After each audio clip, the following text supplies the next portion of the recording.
Namaste and welcome back. Today is the first class in our September series wherein we will focus on one or two poses each day instead of a full-length flow. And the purpose of this is that I want you to understand what it means to be in each pose, what it means to hold each pose, what it means for every anatomical inch and energetic inch of your body in each of the poses. Often in our flows we move quite quickly through them, and there is benefit as well to knowing what it feels like to stand in each pose, to stay in stillness in each pose. So that's what we'll be doing in September. Today's class is focused on Tadasana, mountain pose, which I thought is fitting because it is the first pose in most of my classes. So let's stand in Tadasana. Tadasana is also called mountain pose in the English version. It is sometimes taught with your feet together, but I don't particularly like that variation, so I like to stand with my feet hip distance apart. So you can look down, you make sure that your toes are facing directly in front of you, directly forward, that your heels are directly behind the center part of your foot. You can press down through all four corners of the feet, lift up the toes, spread them out wide, and then release them back to the mat for a wider stability. Look down and make sure that your ankles are underneath your knees, which are underneath your hips, which when you stand up straight are also underneath your shoulders. So your hips are stacked over your ankles.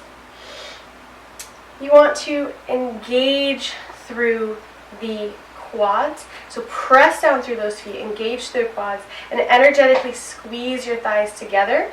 And if you have a block, you can also use a block. Keep your feet hip distance apart and use the block to squeeze your thighs together to see what that feels like. Okay? And so you can do this. You know, I realize my hips are quite narrow, so I have to have the block on the smallest side, but you can have it wider, obviously, if your hips are wider. And I'm talking about the anatomical hips, so the point where your femurs attach into your pelvic bowl, those hips. So, moving up, always move from the feet up to the head.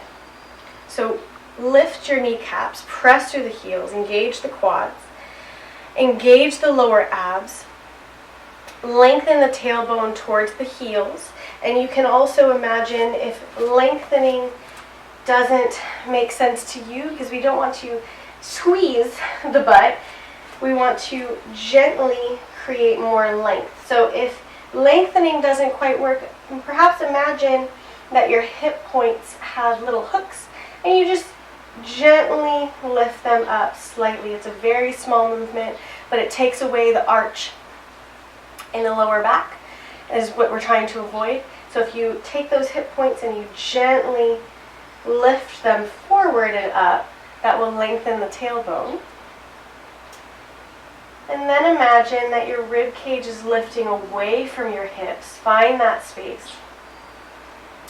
Your shoulders are anatomically neutral, so they're relaxed down the spine, away from the ears.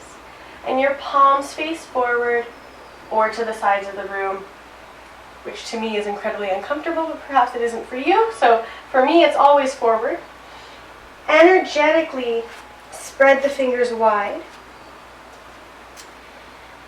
so that there's life in the tips of the fingers. Chin is parallel to the mat. Broaden across the heart space and lift through the crown of the head. So you might notice you feel taller. You imagine energetically that you are being lifted off of the ground so that your spine can create length. You can create space in between your vertebrae.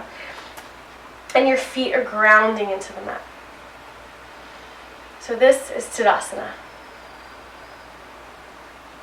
Another place that you can have your hands is you can always have your hands at Anjali Mudra at heart center. Keep your gaze soft or eyes closed. Now take a deep breath here and release. The next pose is linked to this one. It's Urdhva Hastasana, extended standing pose. So your entire lower body is exactly in the same place as Tadasana, except here you can swoop your arms down, around, and up, and that creates Urdhva Hastasana. Now there are many variations of this particular pose. You can have your hands together above your head, but anatomically for me, that makes my shoulders lift up by my ears, so I don't like that. You can take your hands wide, fingers engaged, like you're holding a giant beach ball.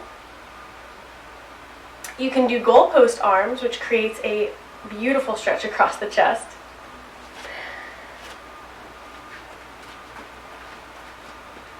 So when you come into this pose, you want to keep your core engaged.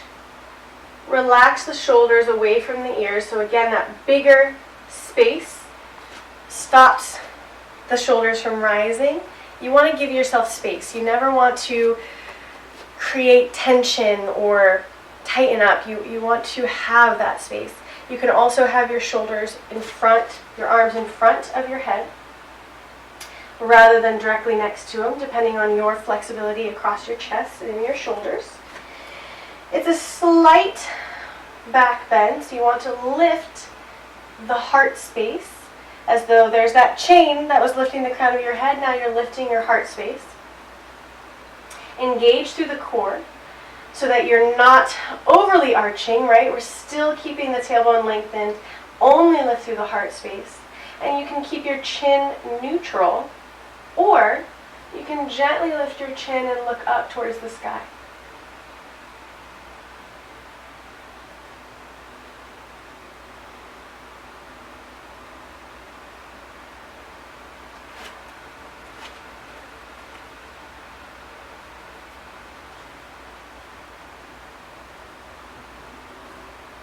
I hope you've enjoyed this tutorial.